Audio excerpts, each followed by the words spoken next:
We just got a huge leak on iOS 17 and we have some amazing features and some really good news to talk about on this video. But before getting into all that, I just want to ask you guys for a really quick favor. Most of you guys that watch my videos are still not yet subscribed to the channel. So if you enjoy the videos and you want to see more of them, please make sure to hit that subscribe button. It really helps the channel a lot. So what we're talking about here is a report, basically a few tweets on a Twitter account which has actually even reported before, and according to Mac Rumors, this account has been accurate even before when reporting regarding new features and changes coming to iOS. So it talks about a lot of new features that are coming to iOS 17 and actually in a lot of detail. But first of all, according to this account, there's some really good news for iPhone 8, 8 Plus, and the iPhone 10 users. According to this account, the new iOS 17 will also support these devices, even though we had an earlier report, not by this account but from others, saying that they won't be supported. It looks like Apple will still go ahead and support even the iPhone 8, 8 Plus, and the iPhone 10, which in my opinion are amazing devices, and I would be really glad if Apple actually does that. Next up, we're talking about active widgets. Now, according to this account, this is one feature that is being tested. It's a great feature, probably it will be one of the best of iOS 17, but it's also a feature that is not confirmed, and if of course Apple can just implement it like they want, they can just cut it off and not make it to iOS 17. But according to this account, if this goes through and everything goes well, they should be widgets which will basically be interactable. So one tap buttons, sliders where you can slide maybe to turn up or down the volume or the brightness and things like that. So basically making the widgets dynamic and being able to interact with them on the home screen, which of course would take home screen widgets to another level, and that's how they should be, because as currently you can basically not do a lot with them. So you can see right here I have a couple of them from Widget, which is an app of course that offers home screen widgets. And you can see right here what you could do, basically have different buttons, maybe have music controls and all those things that you could actually use and have a much easier access to all those things on your home screen. Hopefully this feature will make it to iOS 17. It would be really great. Next up, we're talking about the control center, and we have talked about this even before, and it was also reported by iHackTU on Twitter. So basically a new control center with iOS 17.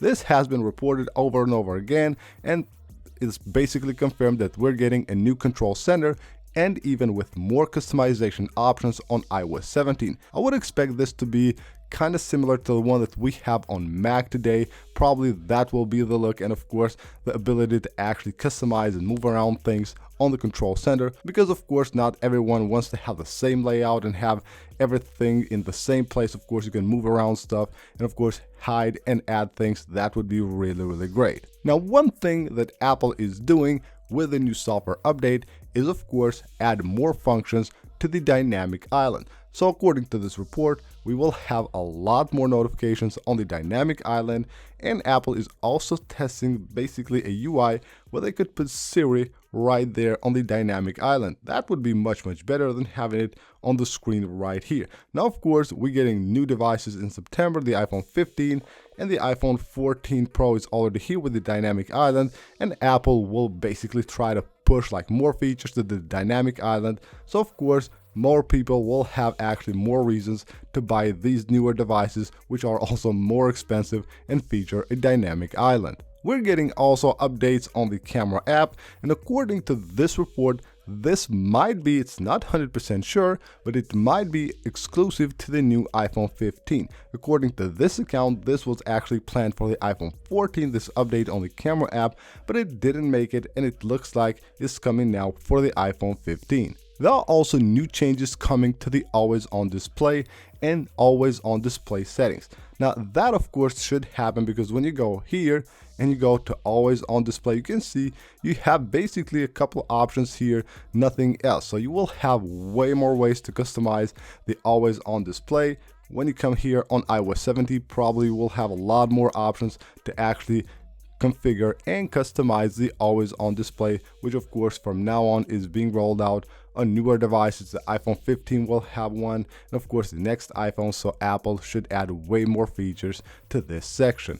Another section that is lacking on features here are the focus mode filters. So if we go here and we go to add a filter, you can see we have 3 here for the system filters and we have 5 app filters right there. So this is also an update that is coming with iOS 17. So expect to have way more filters here for the focus mode. Of course, system filters would be the best here if we had a lot more. So currently we only have the low power mode, appearance, and always on display. There should be a lot more coming here with iOS 17. According to this report, there are also coming like a lot of improvements on search and spotlight. So Apple is always trying to update this section. Even with iOS 16, we have some new features, a history here where it basically saves things that you have searched before, but it looks like Apple is again going hard on this part right here on iOS 17, and you could expect a lot more features and of course improvements with the search and spotlight on iOS 17. You can also expect new changes for notifications as well. Now, according to this report, notifications will receive a few changes, but also additional settings. Now, that's really interesting. We have to wait and of course see what will happen and what additional settings we are getting, but you should see a lot more here with the notification settings and of course a lot more options probably to customize and configure your notifications the way you need to. And another thing that is coming is the custom accessibility mode.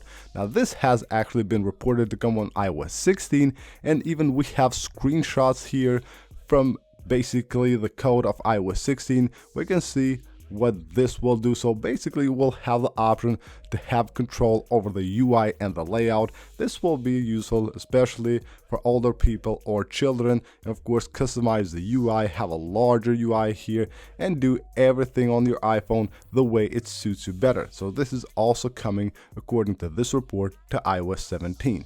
Now, as you probably know by now, we're getting iOS 17 on June 5th, right here, the Monday after the event. We will get the first dev beta of iOS 17.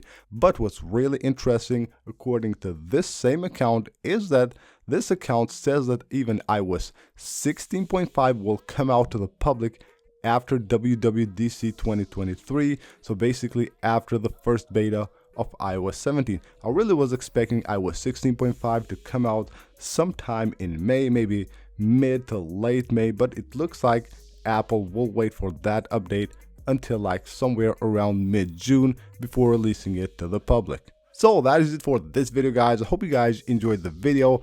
iOS 17, it looks like it will be awesome.